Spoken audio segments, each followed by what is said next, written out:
What if I told you that trying to treat your kids equally is actually making them fight more?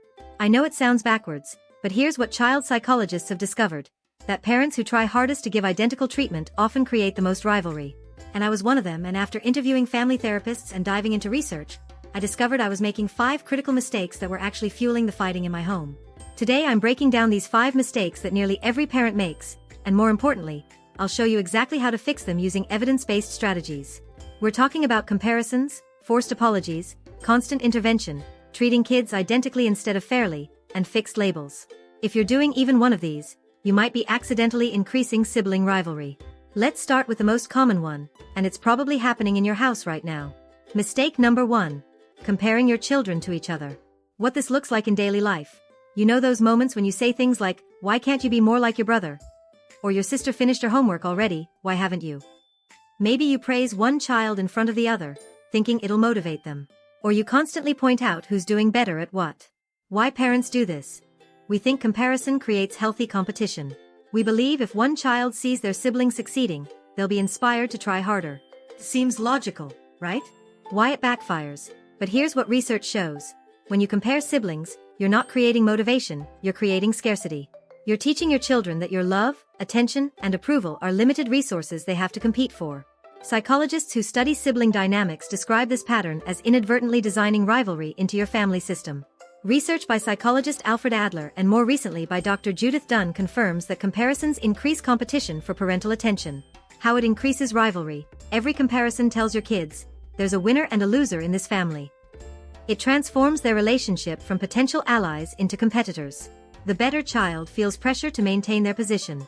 The worse child feels resentment and inadequacy. And both learn to see each other as threats rather than teammates. The fix. Instead of comparing, celebrate individual progress. Focus on personal growth, not relative performance.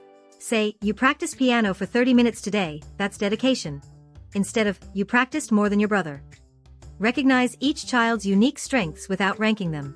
When you need to address behavior, do it privately, one-on-one. This approach is supported by research on positive reinforcement and effort-based praise.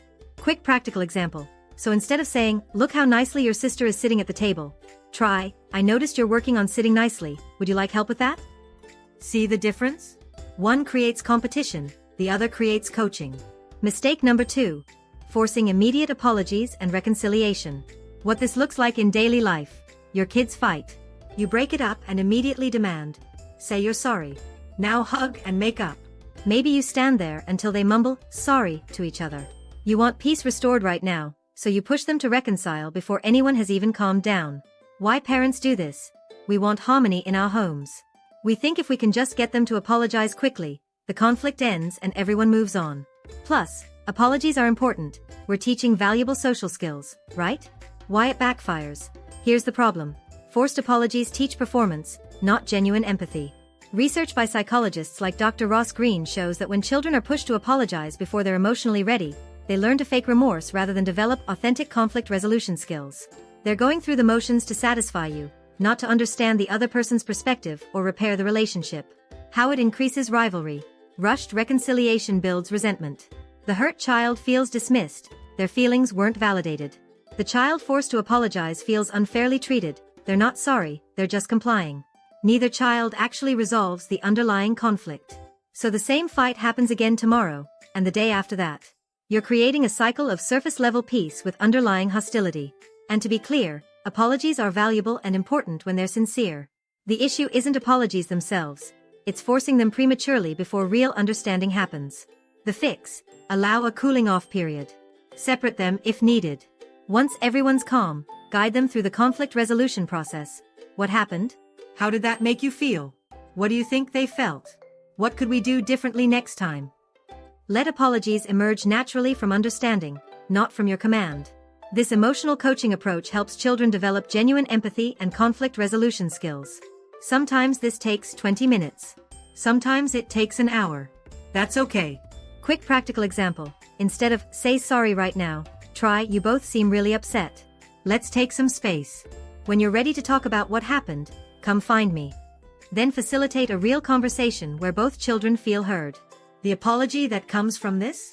That one actually means something and builds their ability to resolve conflicts independently. Mistake number 3. Always intervening in their conflicts. What this looks like in daily life. The moment you hear raised voices, you rush in. Every disagreement becomes your problem to solve.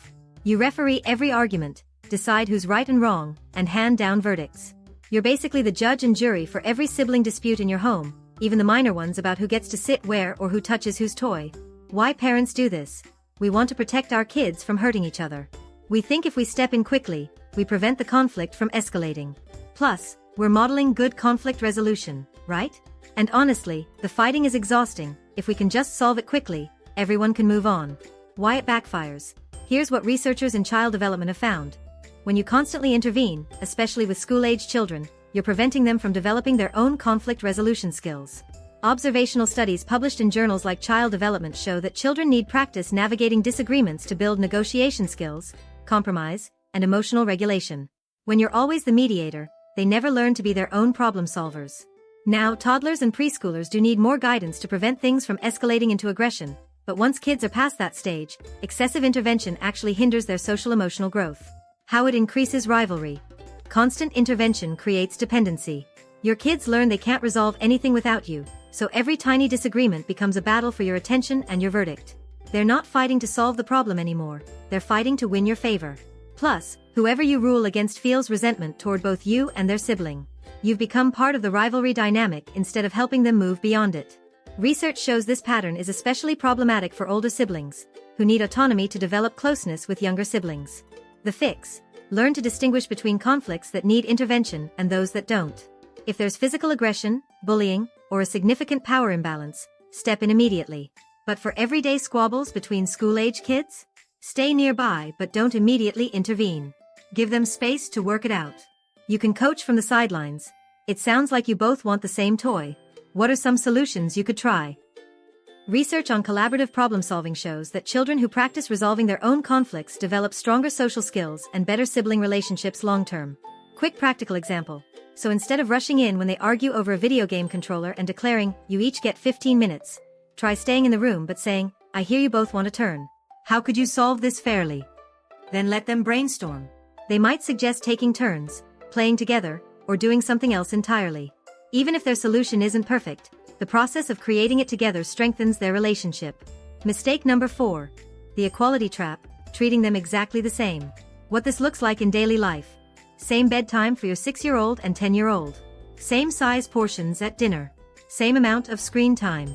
If one gets new shoes, the other must get new shoes too, even if they don't need them. You're obsessively keeping score to make sure everything is perfectly equal, because that's fair, right? Why parents do this? We're terrified of favoritism. We think if we treat them exactly the same, no one can complain about unfairness. Equal means fair. It's mathematical. How could anyone argue with that? Why it backfires. But here's the critical distinction that family therapists emphasize. Equality and fairness are not the same thing. Research in developmental psychology, including work by Dr. Laura Markham and studies on sibling relationships, shows that children have different needs based on their age, temperament, interests, and developmental stage. Treating different children identically can actually feel deeply unfair because it ignores their individual circumstances. True fairness means meeting each child's needs appropriately, not giving everyone identical treatment. How it increases rivalry. When you treat them exactly the same, you're teaching your kids to obsessively compare. They're constantly keeping score. She got this, so I should get that.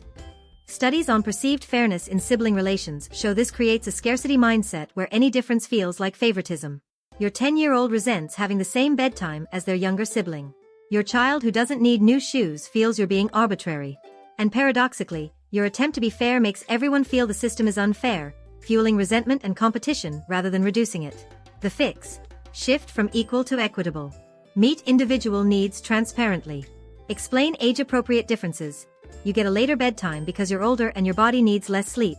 When your brother is your age, he'll have the same bedtime you have now. Recognize different interests. She's getting art supplies because she loves drawing. You got sports equipment last month because you love soccer. The key is transparency. Help children understand that fair doesn't mean identical. Research shows that when parents explain the reasoning behind different treatment, children accept it much more readily than when they're told everything is equal, but can see it's not. This approach aligns with authoritative parenting, which research consistently links to reduced sibling rivalry. Quick practical example. Instead of buying both kids identical gifts to keep things equal, try this. I'm getting you the book you wanted because you love reading, and I'm getting your sister the puzzle she asked for because she loves puzzles. I'm not spending the exact same amount, but I'm making sure you each get something special that fits what you enjoy. When children see you're paying attention to their individual needs rather than just keeping score, they feel more valued and less competitive. Mistake number 5. Labeling or assigning fixed family roles. What this looks like in daily life. You call one child the smart one, and the other the athletic one. Or maybe it's the responsible one versus the creative one.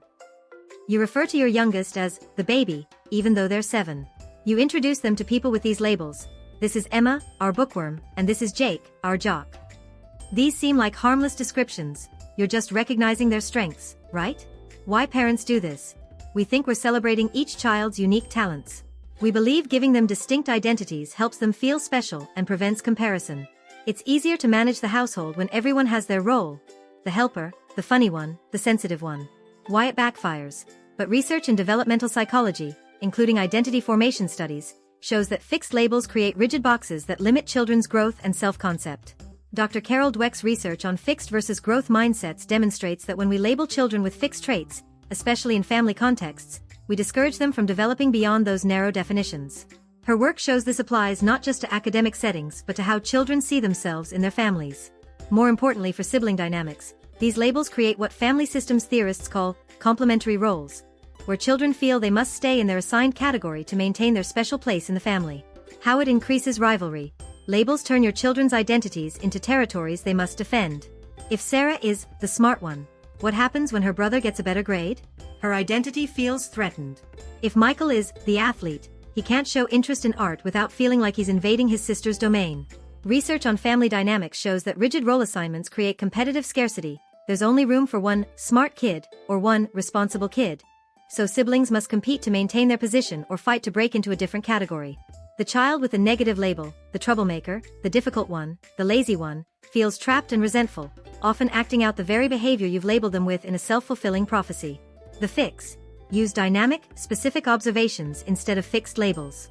Replace, "You're so artistic," with, "You worked really hard on that drawing."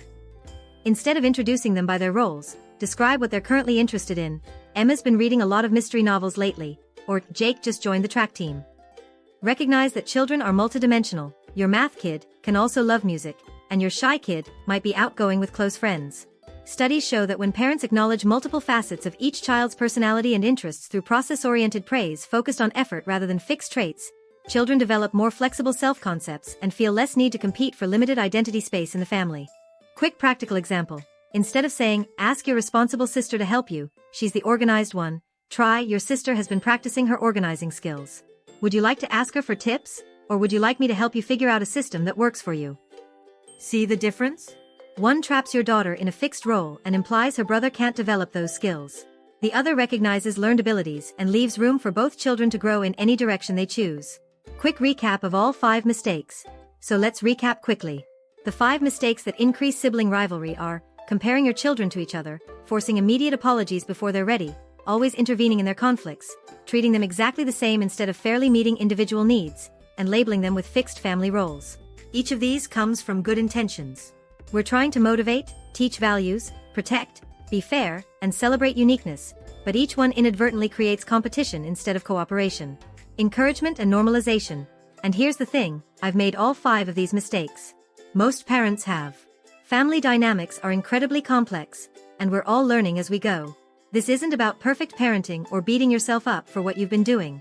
What matters is that you're here, learning, and willing to make changes. That awareness alone is already helping your kids. One key takeaway to remember. If you take away just one thing from this video, let it be this. Sibling rivalry decreases when children feel they don't have to compete for your love, attention, or approval. Research on attachment and family dynamics consistently shows this. Everything we've talked about today comes back to that principle. When you stop comparing, allow genuine conflict resolution, meet individual needs, stay out of minor squabbles, and avoid fixed labels, you're sending the same message. There's enough of me for both of you. You don't have to compete.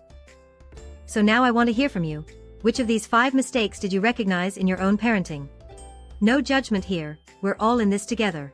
And if you found this helpful, hit that subscribe button because I'm making more videos on evidence-based parenting strategies that actually work in real family life. If you're dealing with a specific sibling rivalry situation, leave me a comment. I read them all and your question might become my next video. Thanks for watching. And remember, your kids' relationship with each other is one of the longest relationships they'll ever have. The work you're doing now to reduce rivalry? It's an investment in their lifelong bond. See you in the next one.